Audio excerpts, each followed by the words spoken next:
guys, welcome back to World Mechanics. In today's video guys, we're going to explain what the oil bypass valve, oil filter bypass valve is for, what you use it for, how to replace it and where to buy one from for a Dodge Journey guys, 3.6 engine right here. So stay with us guys, that's what we'll be doing today.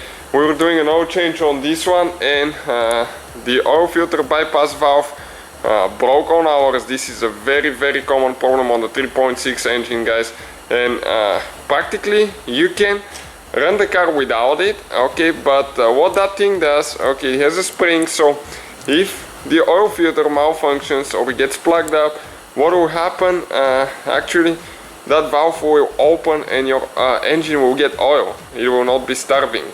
So otherwise, if you run out of oil, you throw out throw bearings, main bearings, rod bearings. So it's a complicated thing that probably will end up buying a new engine. So you can run the car without it, and we'll show you. We don't have one now because ours broke and we had to wait a couple of days until the parts came, but you can check out in the description of the video below where we got it from, and it was really good price, amazing price. So let me show you where it is now. Okay, it's in the oil filter housing, okay, right here. So we'll have to remove the oil filter cap and the filter to install the new one. So stay with us, and that's what we'll be doing. In the meantime, I'll start the car quick and show you that even without it we get good oil pressure.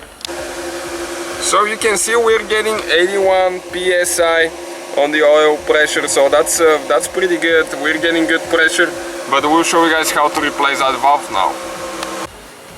So it's recommended to replace it when you do an oil change, that way the filter will be out and all that stuff. In our case, I told you we had to wait a couple of days for the part to come, but now we can go ahead actually and replace it. So 24mm wrench, and we're going to remove the oil filter cap here now.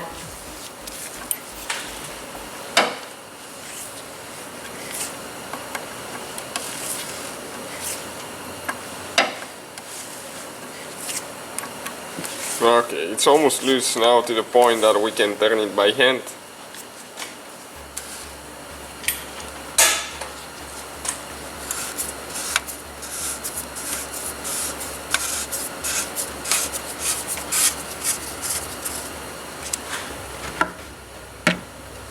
Okay, perfect. Now we're going to get a bucket here so we don't make a mess. Okay, this is the oil filter. You can see the oil is good because we just changed ours. Now we're going to get the new valve. Okay, wipe here where we leaked out, and we'll show you how to replace it now.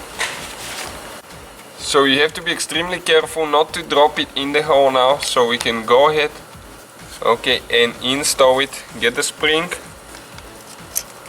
in. Now push the valve. Actually you need to go a little bit more until the next one, the next tooth. Okay, right there. You can see to the second tooth, otherwise, okay, it's not going to have any pressure on the spring. So that's how we install the oil filter bypass valve. So we'll go ahead, install the oil filter now. We'll get it tight with a torque wrench. Okay, you can see on top of the cap here it states 25 Newton meters. So we have to have our wrench set at 25 Newton meters. It's a click type wrench, so what it means, when it reaches that torque, you shouldn't try to go more, because if you do, okay, what will happen, you'll over tighten, you can crack that oil filter housing. As a result guys, you'll develop an oil leak that's very expensive to fix. We have the video on the channel.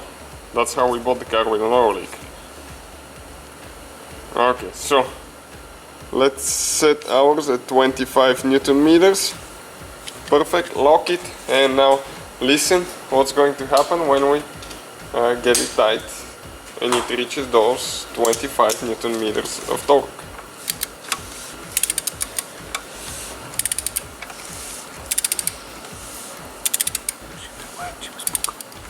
We have the video guys how to replace the cracked oil filter housing. I told you we have more than 200 videos on this car, so that's it right there.